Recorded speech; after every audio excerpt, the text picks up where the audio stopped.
আমার আমার করি যারে সে তো আমার নাই, তার বুকেতে হইয়া গেছে পর মানুষের ঠাই গো, পর মানুষের ঠাই।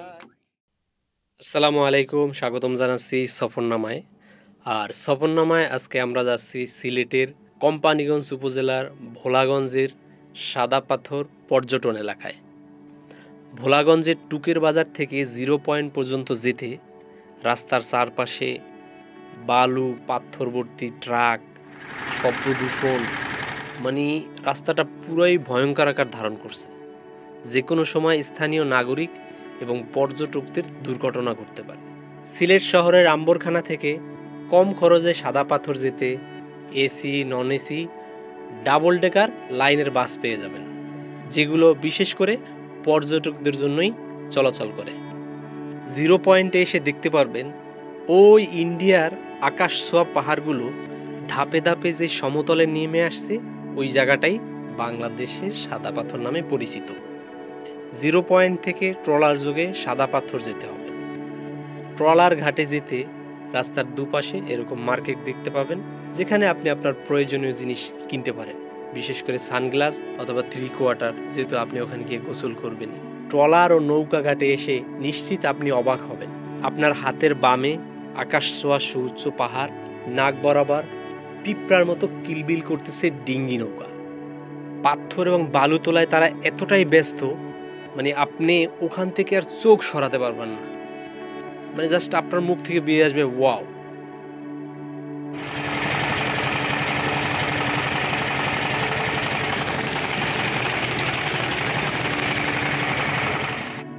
একটি ট্রলারে 8 জন পর্যটকের বেশি নয়, আবার 800 টাকা ভাড়া। আপনি যদি একা হন তাহলে আপনাকে অপেক্ষা করতে হবে কারোর সাথে শেয়ারে যাওয়ার জন্য। এই শেয়ারটা কিন্তু ঘাট কর্তৃপক্ষ করে দিবে না, আপনাকে অপেক্ষা করে কাউকে না কাউকে ম্যানেজ করে যেতে হবে। তবে বেশি সময় লাগে না, অল্প কিছুক্ষণের মধ্যেই আপনি যদি শেয়ারে যেতে চান তাহলে সেরকম লোক পেয়ে যাবেন। আপনি চাইলে একাই 800 টাকা দিয়ে একটি ট্রলার ভাড়া করে যেতে পারবেন, কোনো সমস্যা নেই। ট্রলারে যেতে যেতে বালি, পাথর উত্তোলন এবং চারপাশের দৃশ্য আপনাকে বিমোহিত করবে। তবে শুরু হয়ে গেছে অবৈধভাবে বালু ও পাথর উত্তোলন, দ্রুতই এর ব্যাপারে ব্যবস্থা নেওয়া উচিত। এরই মধ্যে দেখতে দেখতে আপনারা সাদা পাথরের চরে এসে পড়বেন। এই বোটেই আপনাকে আবার ফেরত নিয়ে যাবে। আপনি এখানে 2 থেকে 2.5 ঘন্টা বা তারও বেশি থাকতে পারবেন। সেক্ষেত্রে আপনি মাঝির নাম্বারটা রেখে দিবেন, তাহলে তাকে খুঁজে পেতে সহজ হবে। চরে নেমেই আপনি দেখতে পারবেন চারপাশে নৈসর্গিক দৃশ্য। দেখবেন আপনার চারপাশে সেলফি, ফটোগ্রাফি, গোসল চলতেছে। মানে এত সুন্দর একটা স্পট দেখে আপনার হৃদয় শান্ত হয়ে যাবে। আপনার পকেট থেকে অটোমেটিক মোবাইল বেরিয়ে আসবে সেলফি তোলার জন্য। ওই আকাশ ছোঁয়া পাহাড়গুলো ইন্ডিয়া আর সমতল এলাকাটা বাংলাদেশ।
ওই পাহাড়ের ঝর্ণা এবং ঢলের পানি এই ঝিরি দিয়ে বয়ে বাংলাদেশে আসে।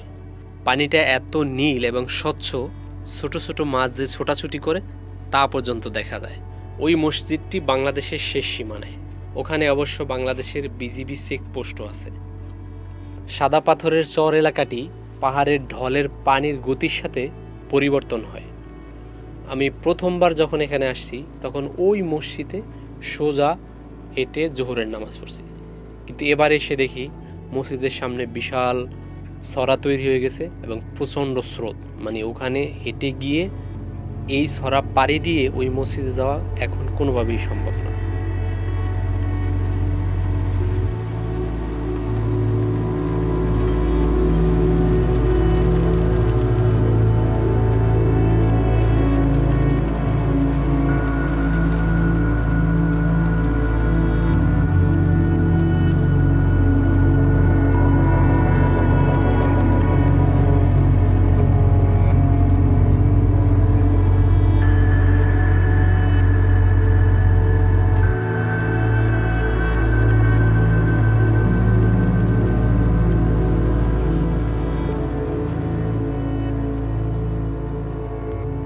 সাদা পাথরে এসে আপনি চাইলে আপনার মূল্যবান জিনিস লকারে রাখতে পারবেন, হর্স রাইডিং করতে পারবেন, গোসল করতে পারবেন, গোসল করার প্রয়োজনীয় সামগ্রী ক্রয় করতে পারবেন, তীব্র গরমে ডাব খেতে পারবেন, চাইলে আপনি দুপুরের খাবারও এই চরের মধ্যেই গ্রহণ করতে পারবেন।